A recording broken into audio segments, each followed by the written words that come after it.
हमारे जो सहयोगी है आपका बहुत बहुत शुक्रिया।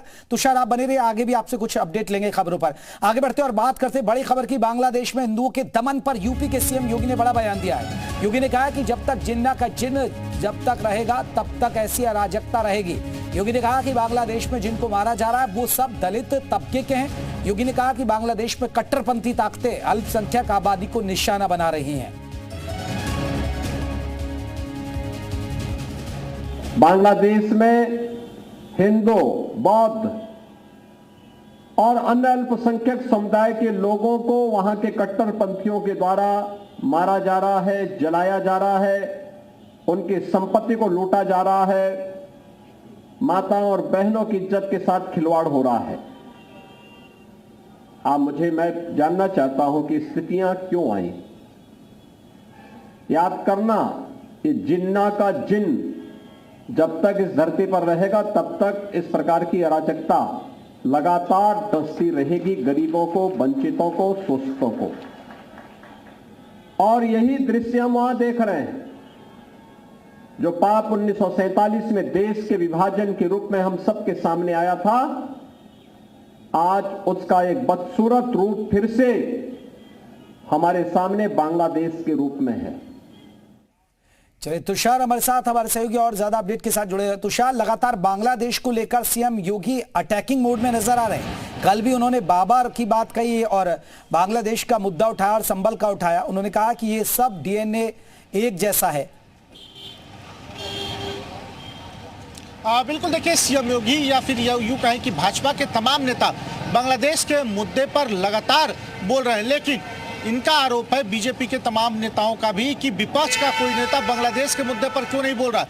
जिस तरह से वहां पर अल्पसंख्यक हिंदुओं के साथ अत्याचार किए जा रहे हैं, जिस तरह से वहां पर इस्कॉन मंदिर के पुजारी को जेल में डाल दिया गया और उनको वकील तक नहीं दिया गया। कल ही मंत्री कपिल देव अग्रवाल का बयान इस पूरे मामले में आया था कि अगर भारत में बात करें तो भारत में कसाब को भी वकील दिए जाते हैं, लेकिन बांग्लादेश में वहां पर हिंदुओं को वकील नहीं दिए जा रहे हैं और इस तरह से अत्याचार हो रहे हैं। इससे पहले की अगर बात करें तो संभल हिंसा को लेकर मुख्यमंत्री ने जिस तरह से निर्देश जारी किए थे, उन्होंने साफ तौर पे कहा था कि जो भी उपद्रवी है, जो भी उग्रवादी है, उनके खिलाफ सख्त कार्रवाई की जाएगी। लौटूंगा तुषार आपके पास लौटूंगा क्योंकि बीजेपी के विधायक हमारे साथ नंद किशोर गुर्जर जी जुड़ गए। नंद किशोर जी आपका बहुत बहुत स्वागत। नंद किशोर जी, जो हिंदुओं के साथ बांग्लादेश में हो रहा है उसको लेकर सीएम योगी भी अटैकिंग मोड में है। तमाम बीजेपी के नेता सवाल पूछे, विपक्ष कुछ बोल नहीं रहा है। आप क्या कहेंगे सर इस पूरे मुद्दे पर? ये विपक्ष तो ये कहीं ना कहीं जो मैं बोलता था उस बात पे मोहर लगी है।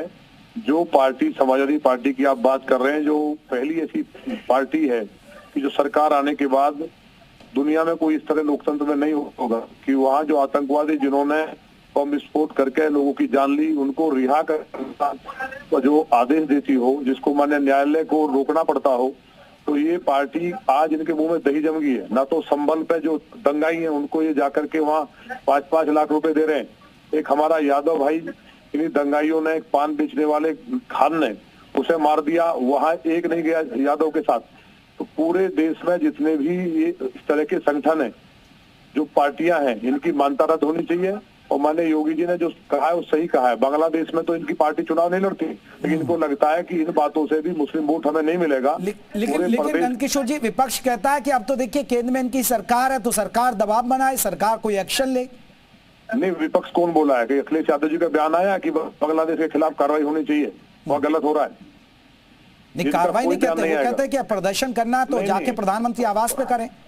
नहीं, प्रदर्शन तो ये हिंदू जनमानस कर रहा है, भारतीय जनता पार्टी नहीं कर रही। हिंदू समाज में उबाल है कि वहाँ जिस तरह से कत्लेआम हो रहे हैं, धर्म परिवर्तन कराया जा रहा है, बेटियों के बलात्कार हो रहे हैं, उसके लिए हमारा तो ये मानना है कि अब ज्यादा देर नहीं करना चाहिए और सरकार को, केंद्र सरकार को भी इन पार्टियों की परवाह न करते हुए उस पर बहुत सख्त एक्शन की जरूरत है।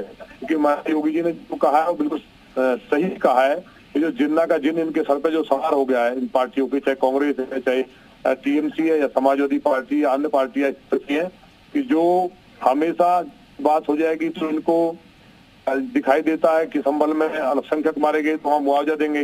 दिल्ली में जो हमारे रिंकू शर्मा से लेकर के बेटियों को काट दिया गया। जी जी, चलिए बहुत बहुत शुक्रिया नंद किशोर गुर्जर जी हमारे साथ जुड़े, बीजेपी के विधायक जो कह रहे थे कि विपक्ष कुछ नहीं बोलता है हिंदुओं पर हो रहे अत्याचार को। एक छोटे से ब्रेक के लिए रुक रहा है।